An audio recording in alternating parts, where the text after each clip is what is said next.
And I think exercise is very good. So make sure you get your exercise. The diet is incredibly important. There are many things in the diet that would help. Certainly, there's a fiber that helps you to eliminate cholesterol, because your liver gets rid of cholesterol into your gut, and then it should attach to fiber and be carried out of your body. But if you don't have the right fiber, then you'll reabsorb the cholesterol. So certainly oats and apples and pulses, there's foods like that that have that fiber that help you to clear the cholesterol from your body. Then there's herbs that help your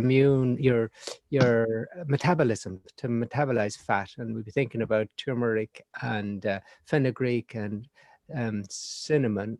Then there's foods like the garlic family that are very helpful. Then there are herbal preparations that Noel has as well that help with cholesterol. Red rice yeast, I think, is one of the more popular ones. Yeah, if you're wishing to replace a statin, a red rice yeast is then worth a trial. The benefits of statin are way overstated. They may be absolutely necessary for someone who's had heart troubles or who's got a family history of really, really high cholesterol. But in fact, I would do it by diet. I've seen people do it from 7.2 down to well under 5, which is a big change, and that can be achieved. Inulin is a very good fiber, can add easily into your diet. What's From that? inulin, inulin, it's from Inulin. it's from the chicory and easily available in the powder form. Put into the water, put into your porridge, and it actually has very good results with the cholesterol. So yeah, and also cutting down the sugar, because sugar leads to cholesterol as well. Yeah. Linda says bad circulation and very cold, painful hands. Sounds like a very vata condition, really. I think Yanga would be a good thing there. Definitely, you should be looking at doing a warm oil massage on your hands, all over your body, but on your hands as well, you know. But warm lunch, warm dinner, good sleep, everything, all the vata balancing advice here. Because you're in the height of vata season now, you know. I was downtown today in Drogheda, and by 4:15 it was getting dark. I couldn't believe it. Like, we're getting to the shortest day of the year now this month, and then thankfully the days will start to get longer after the 21st. But this is real vata season, so people who have a vata condition or of a vata nature, this is when you can let this get out of balance and create problems. So all the opposite things to what vata is. And as you all know by now, vata is cold and light, and vata is air and space, but it's cold and light, it's moving. So what you need at this time is you need heat, you need stability, you need warm foods, no salads, no cold foods, no raw foods, none of these things at this time of the year. Nice warm foods, nice warm soups, nice fires, plenty of walks in nature, but well wrapped up, particularly your head and your ears well wrapped up. And stability, not too many tasks. Don't don't be taking on too many big things at this time of the year. Save it until January to take on new things, you know. And all of those things will help bring your vata into balance, you know. If possible, try not to use any electrical gloves or anything. They just overstimulate you. I know some people does that. There's no need for electrical gloves or anything like that. Just get yourself a nice pair of sheepskin gloves or something like that, or a hat. You know, but I mean, be self-referral as regards temperature, but just be aware that vata people will be badly affected by the cold, much more so than pitta people. So, you know, make sure you're warm when you're going out walking, you know. Janice said, "No, I give my boss your number and you can explain all to her what you're saying." Or get yourself a new boss, one or the other, you know. Ways to increase vitamin D, please. Well, there's no sunshine at the moment, so supplementation, I think, would be get a food state vitamin D. Cytoplan have quite a good one. It's on our website as well, but it's available in most health food stores as well. So Cytoplan vitamin D is, I'm not sure of any other way, really, Dr. Rajvinder, vitamin D. A lot of health store has good vitamin D. Just make sure. No, but other ways of getting it without supplementation. Sunshine.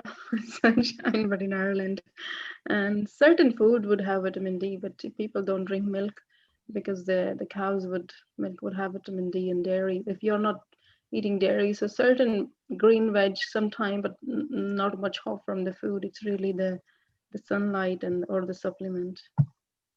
Okay, so we've 177 on. We've lecture number 5 coming up. It's there's quite a lot in it. It's about Rosciinus, which is really, really interesting, about how to strengthen the system. Very important at this time with COVID going around, that we have our immune system as strong as possible. So I think really we should go ahead now, because we're getting up to the number we're going to have. So unless are the doctors happy to go ahead? Yep. Okay, so let me share my screen. Actually, just wait 1 second before I share my screen. Oh yeah, no, I have to. Okay, so lesson 5.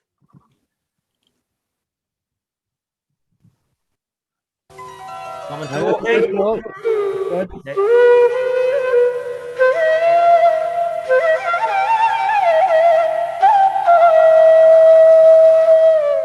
Introduction to Maharishi Ayurveda.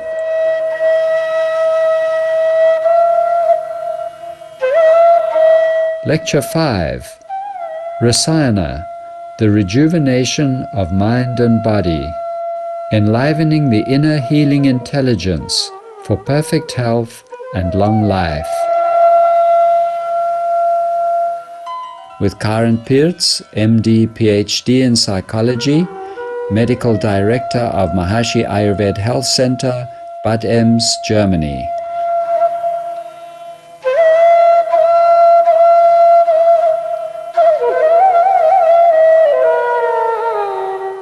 And Keith Wallace, PhD, Chairman and Professor, Department of Physiology and Health, Maharishi University of Management, USA.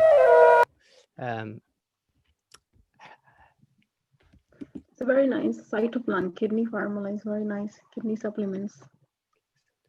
I think it's D-minus. You have to be careful in certain, isn't it? There's a cytoplant kidney formula, is there, Dr. Rajvinder? Yeah. Okay, we don't stock that for sure, but we do stock. There's some of the Ayurveda herbs in it, which I think is very nice. Okay, well, if anybody wants it, they can email me and I'll see can I get it for them, but it's not a stock item. You won't find it on the website, that's for sure. Yeah. Another traditional way people kept up their vitamin D was with cod liver oil. Fish and yeah, fish has vitamin somebody D. said the chestnut mushroom, and yeah, I think these plants are exposed to the sunlight, so yeah. Mushroom does have vitamin D, yeah. Mm. A bay bush in the garden, well, the bay leaves are wonderful, so they'll reduce the vat and reduce the kapha, may increase the pitta, and they'll be good for digestion. They're good for cholesterol and therefore for the heart. They're good for the respiratory disease, asthma, coughs, colds, things like that. And talking about the waterworks, they're good for the urinary system because they're slightly diuretic. Right. Yeah. And if you have bushes in the house, burn it. It's very nice to fumigation for bacteria and virus and all of that. So use it for that purpose as well. Yeah. It's very purifying. And you're asking nutritional yeast leaves to a freshly cooked meal, will it affect the quality and character of the food? Well, definitely everything you add will going to affect it. And the yeast flakes probably increasing the pitta. They're good for B12. Some people use it for B12. So as a nutrition, I think it's nutritional yeast, isn't it? Yeah, and so they're talking about it's usually a source of protein. Oh, so yeah. people add it for protein as well. Though any of the Vata Pitta Kapha diets will have adequate protein. And the sesame oil for massage is not the same as the one for cooking. It's unrefined. It's not been refined in any way. I think Raj dealt with that anyway. Yeah, it's different. The cooking is more heavy than the one you use for massage because it's cured, so it is different. And somebody said, is this different for oil pulling as well? Yeah, it's the same one for the massage, it's same for the oil pulling. So it is different from the cooking one. And can you spread ghee on bread, or is it only for cooking with? No, ghee would be much better than butter, actually. But it mightn't be as tasty.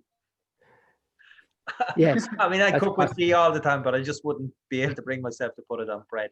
And butter is so gorgeous on bread, but so it mightn't be as tasty. Some people commented they think I missed a little bit of that, or we missed a little bit of the video. We probably did because it was playing even when the internet had gone down. So you can review the video yourself. You all have access to review the video. So if you want to go back in and take a look at that, you can review the video yourself, you know.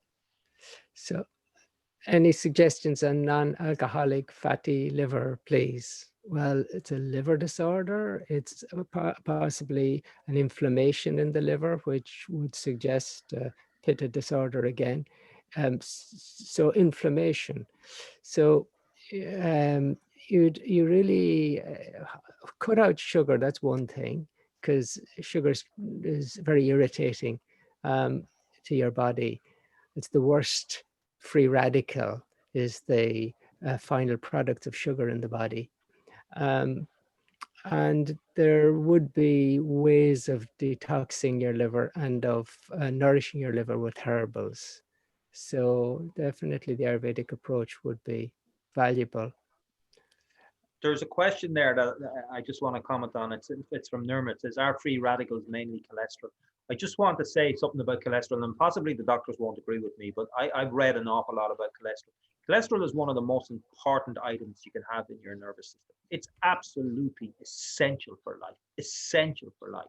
And you use cholesterol in the synaptic gaps in your brain, you use it in your nervous tissue, it's in your brain cells as well. Cholesterol is not fat. There is absolutely no biological means known to mankind in which you can turn any type of fat into cholesterol. Most of your cholesterol is manufactured in your liver, and it's essential for daily life. Now, very interestingly, if you listened in that video, Karen Pirrick talked about cholesterol. But what she said was the reason that people got cholesterol on the lining of their arteries is because there's inflammation and damage. And then cholesterol is used as a repair mechanism to deal with that. So where's that inflammation and damage coming from? Well, it can be coming from high levels of sugar. It can be coming from highly processed foods. It can be coming from stress. It can be coming from any of these things. So in actual fact, if you think about it, cholesterol is not the issue. It's the damage that's been done to the lining of the arteries that's the issue. Cholesterol is used as part of the repair mechanism. But as she said there, when the cholesterol builds up, when it gets repaired too much and too much and too much, it can end up blocking the arteries itself, you know. And low density lipoproteins and high density lipoproteins, in actual fact, they're not even cholesterol. They're just carriers of cholesterol. But cholesterol is essential. But that's why when you change your diet, you can actually change the level of cholesterol that's being produced, because you're not damaging the arteries anymore, and therefore the liver doesn't need to produce as much cholesterol. 75% of your cholesterol, as far as I know, is produced by your liver, regardless of your diet. So cholesterol is not a free radical. And there's more and more research coming out about the link between reducing your cholesterol and, you know, with statins, there's no increased mortality with taking statins over not taking statins, you know, none, absolutely no increase. It's the same mortality rate. Maybe there might be some small reduction in heart mortalities, but it's made up for by other mortalities, you know. But Nirma, to answer your question, cholesterol is not a free radical. Dr. Brennan may have something to add to that, but initially it was cholesterol that was supposed to be what was wrong, and then it was discovered cholesterol is normal. It's what we make our hormones from. It's in all our cells, part of the structures, but it's what carries the cholesterol around the body. And then it started to be the high density lipoproteins, which were considered quite good and are good, an indication of a healthy state, and the low density lipoproteins, which were then thought to be the problems, this package that cholesterol travels in around the blood, low density. And now it's even going to very low density lipoproteins as the problem, but they're actually a product of sugar. The liver transfers them into sugar. But yeah, I think it's a huge industry, and there are natural ways to get your cholesterol down. So I would always go the natural route before taking medicines. any advice on hydration? I'm drinking plenty of water, but don't seem to be absorbing it properly, urinating more and feel thirsty. Generally, if you're taking fluids and then just peeing what you have just drunk, it would indicate that you're adequately hydrated. But feeling thirsty and urinating more, that would be worth getting a check out just to see that your blood sugars are normal, because if you're excreting sugars through the urine, that creates that feeling of thirst and more urination. So that could be just worth checking out. Otherwise, feeling thirsty like that could be a pitta imbalance. Does garlic inhibit transcending? It's a rajasic food, so yes, it does to some extent. So if you're very refined and you're transcending, and in the tradition from which TM comes, garlic was suggested as something not to take for the sake of your meditations. And when you see pure vegetarian in India, you'll sometimes see a restaurant that'll say pure vegetarian, and that means no garlic or onions are used in the food. And what they use instead is a thing called hingu or asafoetida. And asafoetida is resins from various trees, and it's very, very flavorsome, absolutely very flavorsome. But they use it as a kind of an aperitif. But in a pure vegetarian restaurant in India, you won't find garlic or onions, and for those reasons that Dr. Brennan mentioned, you know. But I think Not sure about that. I won't agree. You don't agree, no? No. You're not. No, I don't agree on that. It's a different beliefs. People still transcend. They eat onion, garlic. Some cultures. Oh yeah, but I'm saying a pure vegetarian restaurant. If it's called pure vegetarian in India, it doesn't use garlic or no. onions. That's pure Brahman or pure Pandit. No, some people hate asafoetida. Right. Yeah. Okay. Oh yeah. Well, it smells terrible. Yeah, it smells. and you can't overdo it.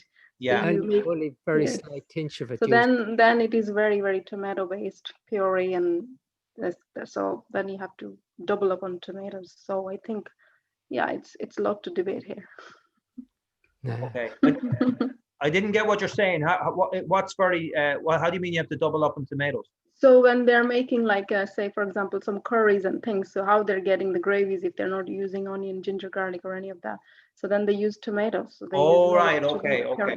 Yeah. So their dishes will be very tomato based. So. Right. Okay. So that's not a balance. So.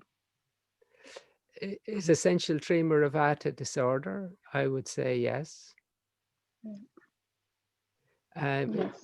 And Karina's mother is 74, an anxious Vata. She suffers from very dry skin on her face. Well, Karina, you know how to take care of her. Lots of hugs, settle her Vata, plus all the other strategies to balance her Vata.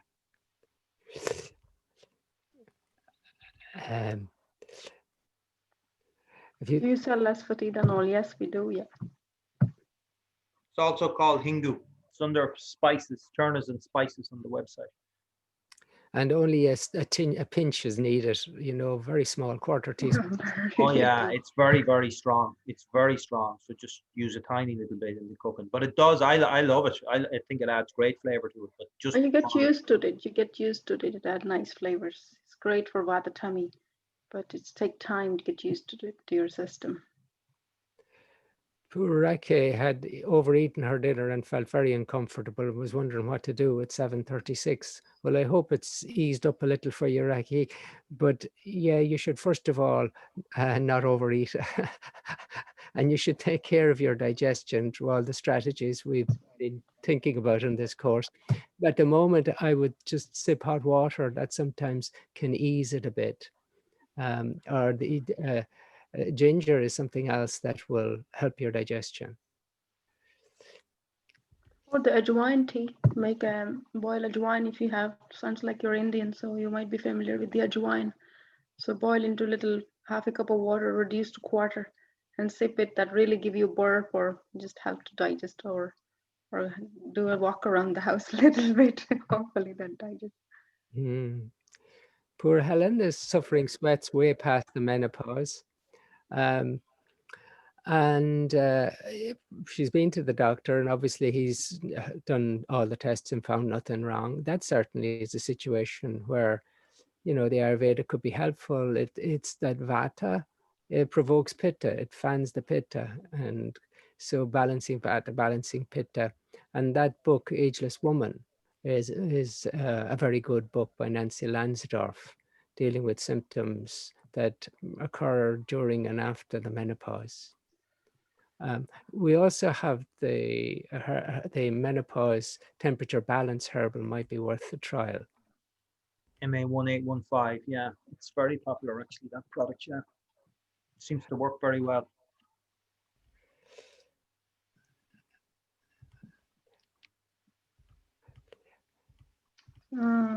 Lost the question. What you're following?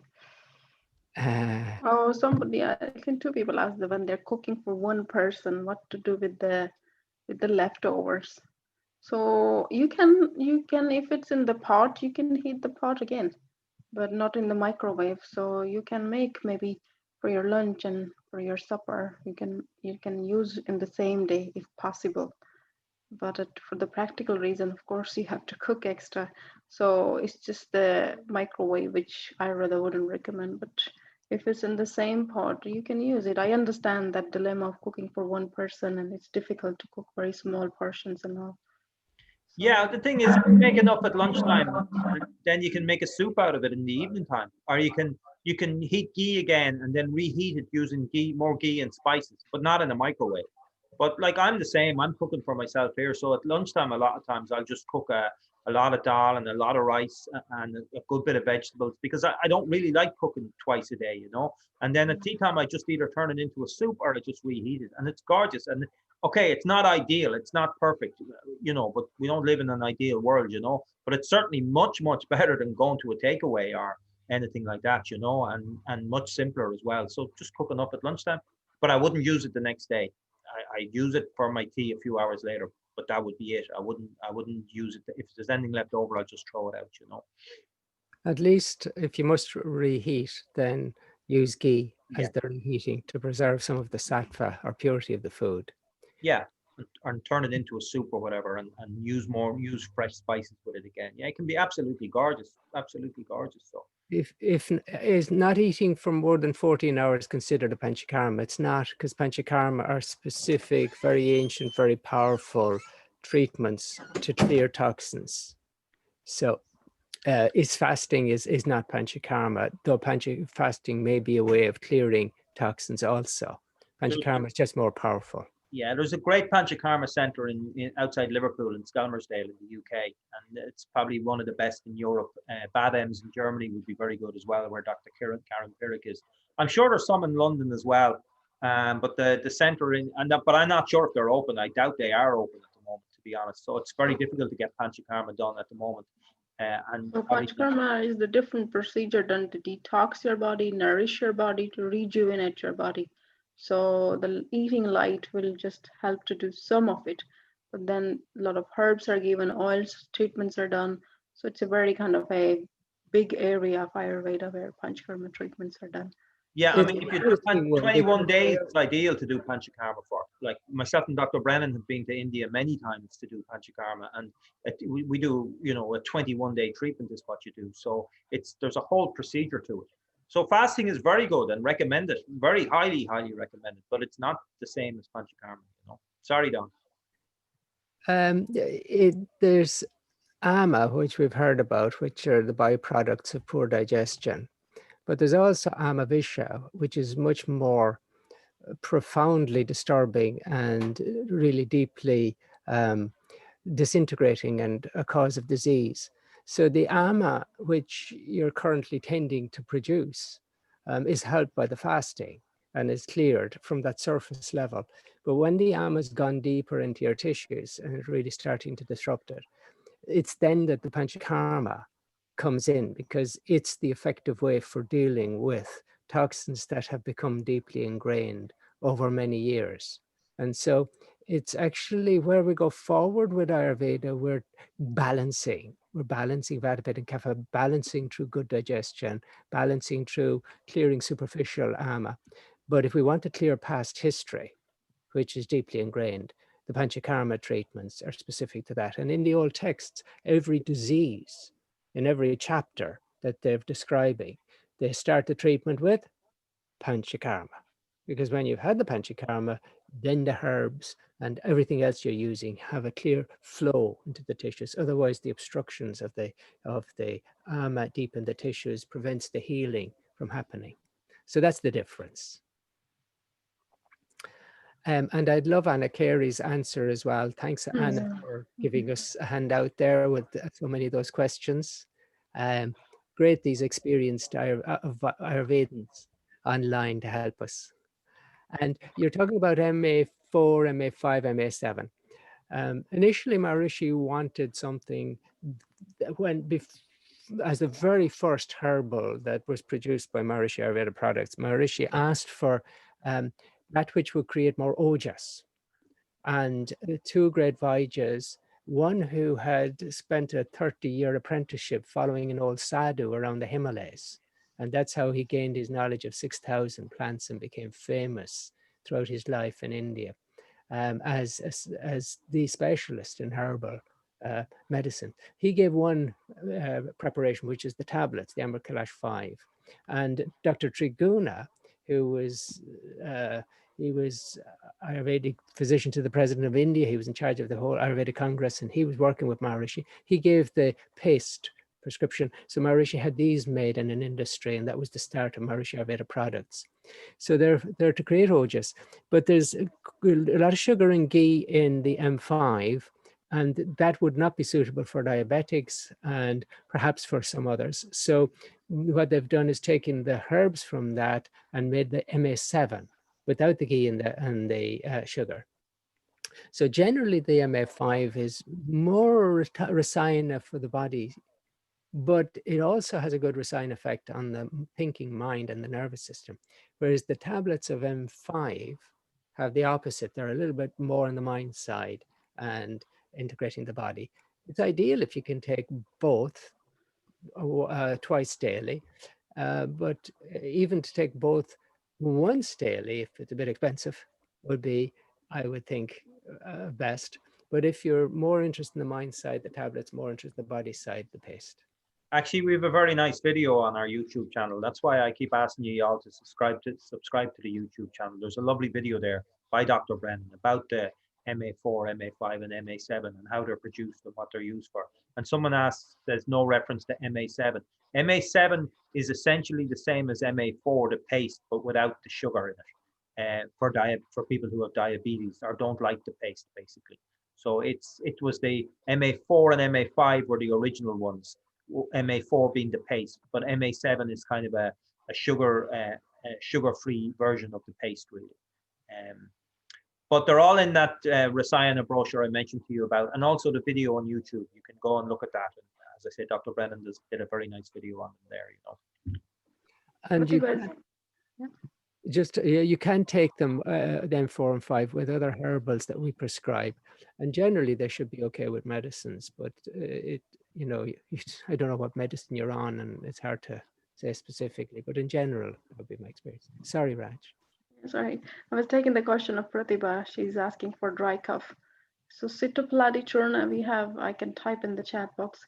Sitopladi with honey will be very nice for the dry cough. Yeah, or there's a throat soothe syrup as well. If you want something that's made up, presume it would be okay for a dry cough as well, you know. Or there are a lot of few things, even licorice powder, depends on, need to know a bit more about your body type and all. So these are the basic. Okay, we're getting up to 9 o'clock here. Someone asked, are we going to record the cookery class tomorrow night? Yes, we do. And then everybody that's paid to do that course will have access to that recording for a month. So you'll have plenty of time to go over all of the things. And if you've booked and you can't make it tomorrow night, you'll still get access to it.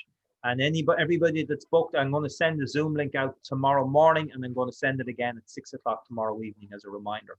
And as I say, we start at 7 o'clock, so just start logging on anytime after. I'll be on the system anytime after about 6:45 or so.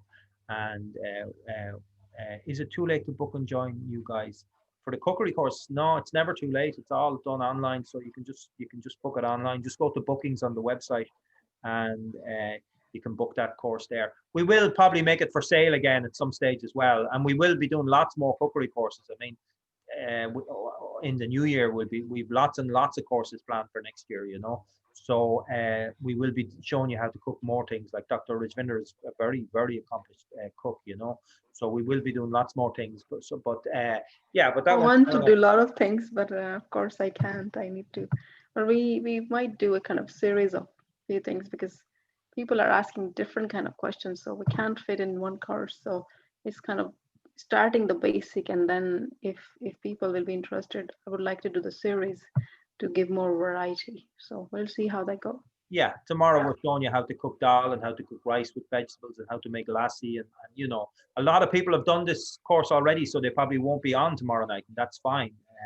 So, and then as I say, in the new year we'll have more courses, more and more courses. You know. So there was another question there about pain and arthritis. No, sure, people could access the arthritis videos. Webinar, all of the webinars. Good point, Dr. Brennan. All of the webinars are now online. We did 4 webinars this year: ladies' health, arthritis, thyroid, and what was the other one? Brain health, dementia, and brain health. And we have them all available for rent on our website. I'll be sending you a voucher tomorrow, and the voucher can be used on replay webinars. It cannot be used on live webinars or consultations, but it can be used on all our products and on the replay webinars.